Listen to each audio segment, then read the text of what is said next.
मजीद चाचा बड़े खुश थे कि आखिरकार 30 साल परदेस काट कर अब वो हमेशा के लिए पाकिस्तान वापस जा रहे थे। हर किसी से गले मिल रहे थे, उनके चेहरे पर खुशी नुमायां थी। मैं भी परदेसी हूँ, मुझे 15 साल हो गए हैं। उनको देखकर मुझे भी ख्याल आया कि एक दिन मैं भी हमेशा के लिए परदेस छोड़ दूंगा। मगर फ़िलहाल मजीद चाचा की खुशियों में से ही खुशियाँ बांट रहा था। सारी रात मजीद चाचा ने खुशी से जाग कर गुजारी। अगली सुबह उन्हें एयरपोर्ट छोड़ा और वापस आ गया। मैं अपने काम काज में लग गया और मजीद चाचा पाकिस्तान पहुंच गए। खैरियत दरियाफ्त करने के लिए फ़ोन किया, उन्हें खुश पाया और दिल को और भी तसल्ली हो गई।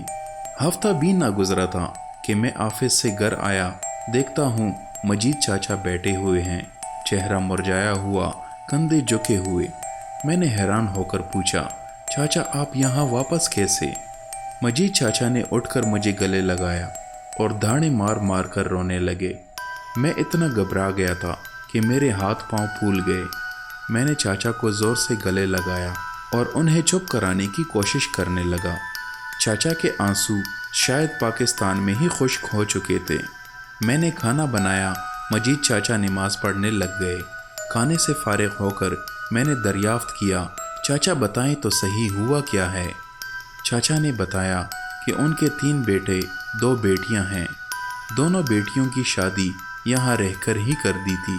बेटे तीनों अभी कंवारे हैं और नौकरी वगैरह करते हैं। चाचा ने कहा जिस दिन वो घर पहुँचे सब ठीक था, उन्हें मेहमान की तरह इज्जत दी गई। 2 दिन बाद ही एक बेटे को रात देर से घर आने की वजह से ज़रा सा डांट दिया, तो जवाब में बेटे ने कहा आप आए हैं तो इज्जत से रहें, ज़्यादा तहकीकात न किया करें कि मैं कहाँ जा रहा हूँ, कहाँ से आ रहा हूँ। चाचा खामोश हो गए। अगले रोज़ चाचा ने खुद ही उस बेटे को पास बिठाकर उससे मुआज़रत की और उसका मूड ठीक किया।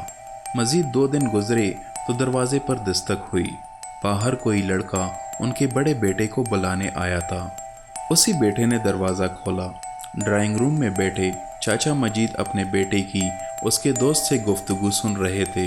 दोस्त कह रहा था 4 दिन हो गए हैं तू रात को बाहर नहीं आता, हम तेरा इंतज़ार करते रहते हैं।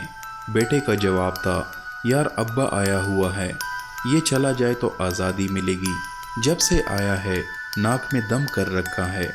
उसके अल्फाज चाचा मजीद के दिल में खंजर की तरह पेवस्त हो रहे थे। शायद चाचा के कानों ने ही मजीद सुनने की ताकत गंवा दी। चाचा बेहोश हो गए। वो कई घंटे उसी कमरे के फर्श पर गिरे पड़े रहे। जब होश आया तब भी खुद को अकेले ही पाया।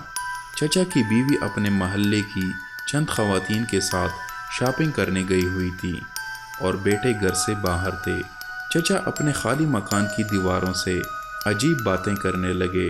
कभी कहते मैं कहाँ गलत हूँ, क्या मैं इतना गलत हूँ, मैंने क्या नहीं किया, क्या मैं इतना गैर अहम हूँ। इसी रात चाचा ने खाने की टेबल पर सिर्फ अपने लिए खाना देखा, बाकी सब बाहर से खाकर आए थे। चाचा ने गिला करना चाहा कि उनके साथ खाने की टेबल पर बैठ ही जाते, मगर मज़ीद तकलीफ दे जवाब न सुनने का हौसला था न ही सवाल किया। खाना खाया और लेट गए। अगली सुबह चाचा नमाज के लिए उठे, वुज़ू कर रहे थे कि बेटे की ज़ोरदार गरजती आवाज़ आई। कौन शोर कर रहा है इस वक्त? चाचा मासूम से बच्चे की तरह डर से गए और वुज़ू अधूरा छोड़कर मस्जिद चले गए। वहीं वुज़ू किया और नमाज पढ़ी। नमाज के बाद दुआ मांगते हुए चाचा रोने लग गए। तभी इमाम मस्जिद ने चाचा को पूछा क्या हुआ बड़े मियाँ, रोते क्यों हो? चाचा ने सारा माजरा बयान किया और इमाम साहब से पूछा कि आप ही बताएं मुझे अब क्या करना चाहिए। इमाम साहब जो बहुत बुजुर्ग थे फरमाने लगे अब तू कुछ नहीं कर सकता सिवाय बर्दाश्त के या उनके लिए हिदायत की दुआ करने के। जो वक्त तेरे बच्चों की तरबियत का था वो तूने परदेश में गुजार दिया। अब वो बच्चे नहीं रहे, उन्हें जिस तरह की परवरिश मिली वो वैसे बन चुके।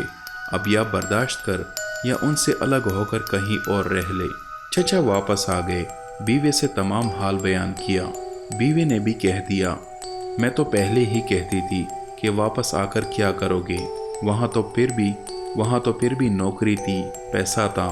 यहाँ फारिग रह कर बच्चों से ताने ही सुनने हैं। चचा को अपने कानों पर तीसरी बार यकीन न आया कि ये उनका वहम है, कोई डरावना ख्वाब है या कड़वी हकीकत।